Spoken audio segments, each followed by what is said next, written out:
गीता 12वां अध्याय 12वां श्लोक प्रथम भाग। श्रेयो हि ज्ञान अभ्यासात्।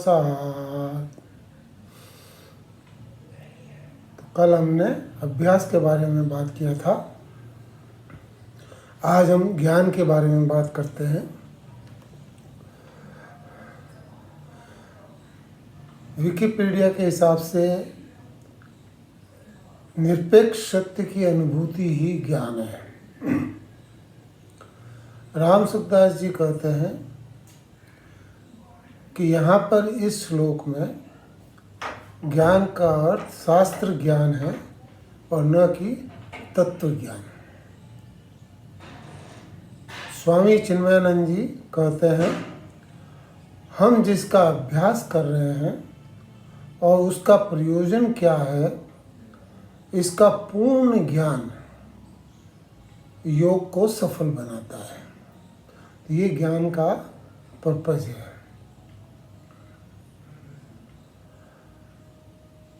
ज्ञान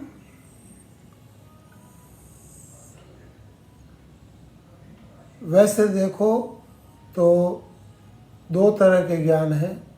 एक ज्ञान को प्राप्त करने के लिए जो ज्ञान होता है, और एक ज्ञान जब आप वो चीज़ प्राप्त कर लेते हैं तो ज्ञान जो होता है वो ज्ञान अलग होता है। जैसे कि एक डॉक्टर है, डॉक्टर की पढ़ाई करने के लिए जो ज्ञान होना चाहिए, क्या क्लास में जाना है, कौन से प्रैक्टिकल करना है, क्या नहीं करना है, क्या जानना है, क्या नहीं जानना है, ये सारा जो ज्ञान है ये एक अलग ज्ञान है।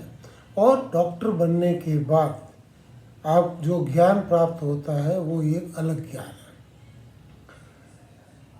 ये जो ज्ञान होता है, जो डॉक्टर बनने के पहले वाला ज्ञान है, वो सामान्य ज्ञान कहलाता है।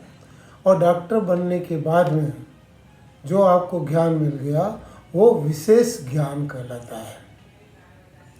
तो किसी भी वस्तु में दो तरह का ज्ञान होता है, एक सामान्य ज्ञान और एक विशेष ज्ञान। तो यहाँ पर सामान्य ज्ञान की बात हो रही है। और इन दो ज्ञान के अलावा एक तीसरा होता है ब्रह्म ज्ञान। तो जितने भी ज्ञान के अगर हम विभाग कर सकते हैं तो उसमें तीन विभाग हो जाते हैं, एक सामान्य ज्ञान, एक विशेष ज्ञान और एक ब्रह्म ज्ञान। तो यहाँ पर इस श्लोक में हम सामान्य ज्ञान की बात कर रहे हैं। यहाँ पर अगर भगवान की प्राप्ति करनी है, सगुण उपासना में हमको जाना है, तो शास्त्र ज्ञान हमारे लिए इम्पोर्टेंट हो जाता है। और शास्त्र ज्ञान एक सामान्य ज्ञान जो शास्त्र ज्ञान की तरह एक हमको मिलता है, वो तत्व ज्ञान नहीं है। शास्त्र ज्ञान हमको सत्संग से, किताबों से, पढ़ने से, स्वाध्याय से ये हमको मिल जाता है।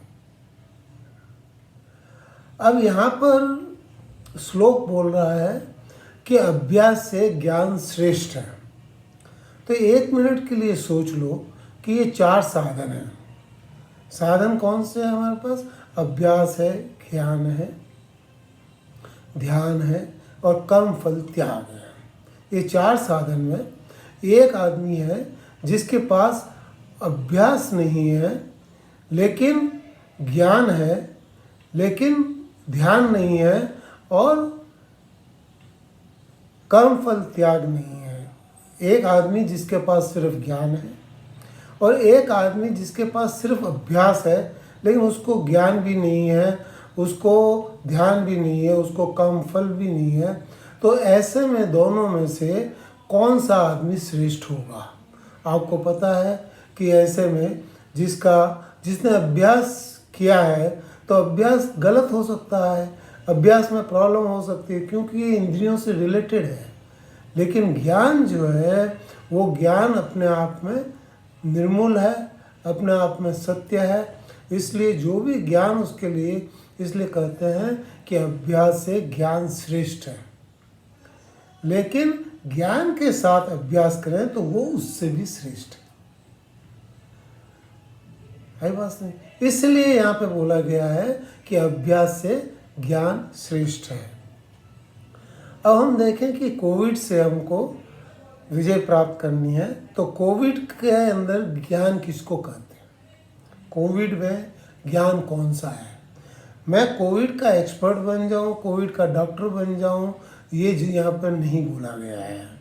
यहाँ पर ये बोला गया है कि आपको कोविड के बारे में पता होना चाहिए, आपको उसके बारे में जानकारी होनी चाहिए। क्या जानकारी है? जैसे कि ये वैश्विक महामारी है, पूरे विश्व में फैली हुई है। पूरे विश्व में 195 देश हैं और सारे देशों में ये महामारी फैल चुकी है। कोई भी ऐसा जगह नहीं है जो महामारी से छूटी हुई है, इसलिए इसको वैश्विक महामारी कहते हैं। अगर ये महामारी पूरे संसार में हर कंट्री में है तो आपका कंट्री भी सेफ नहीं है। आपका कंट्री अगर सेफ नहीं है तो आपका स्टेट सेफ नहीं है, राज्य सेफ नहीं है। अगर आपका राज्य सेफ नहीं है, आपका शहर सेफ नहीं है, और आपका शहर सेफ नहीं है तो आपका मोहल्ला और घर भी सेफ नहीं है। इसलिए इसको इस जगह से ऐसे देखना पड़ेगा कि अगर संसार इस बीमारी से मुक्त होता है तो हर कंट्री मुक्त होता है, हर राज्य मुक्त होता है, हर मोहल्ला मुक्त होता है, हर आदमी मुक्त होता है। तो इसलिए इसको पहले विश्व स्तर के ऊपर देखते हुए हमको नीचे आना है, तभी हम इसका सही सही तरह से इसको समझ पाएंगे। महामारी की जो दशा है वो आज की तारीख में ऐसा है कि पूरे विश्व में करीब 42 लाख 42 लाख आदमी इससे इन्फेक्टेड हुए हैं, और इस समय 2.25 लाख 2,75,000 से ज़्यादा लोग उनकी मौत हो चुकी है इस बीमारी के कारण। अगर भारत का लें तो भारत में 74,000 लोग ऑलरेडी इससे इन्फेक्टेड हो गए हैं और करीबन 2,500 के आसपास के लोगों की मौत हो चुकी है। तो इसकी जो बड़ी साइज है, इसका जो बड़ा वो है, इसको समझने से पता पड़ता है कि लॉकडाउन क्यों जरूरी था और क्यों हमको आगे भी इसके बारे में इस तरह की व्यवस्था को रखना पड़ेगा। हमको ये भी पता होना चाहिए कि ये जो कोविड है एक वायरल इन्फेक्शन है। ये इसकी ना तो कोई दवाई है और ना अभी कोई वैक्सीन बना है। सब क्लेम कर रहे हैं लेकिन सब अंडर ट्रायल है, अभी ना इसका कुछ भी अता पता नहीं है। इसलिए इसका समुचित इलाज होना बहुत ही मुश्किल है। लेकिन एक अच्छी बात यह है कि 80% के आसपास लोग इसमें से ठीक होके जा रहे हैं। जो भी इलाज इसमें चल रहा है उस इलाज से वो ठीक होके जा रहे हैं, एक कुछ लोगों को छोड़ के जो इसके अंदर। हमें ये भी पता होना चाहिए कि ये संक्रामक रोग है, ये एक दूसरे से फैलता है और ये पहले जैसे वायरल थे जो हवा में पानी में, ऐसा नहीं है। ये सॉलिड चीज़ के ऊपर, जैसे कि मिट्टी के कण है, ये है लोहे की सरफेस है, प्लास्टिक है, उसके ऊपर ये जाता है। तो ये बिल्कुल अलग टाइप का वायरल है। छींकने और खांसने के माध्यम से तेजी से फैलता है।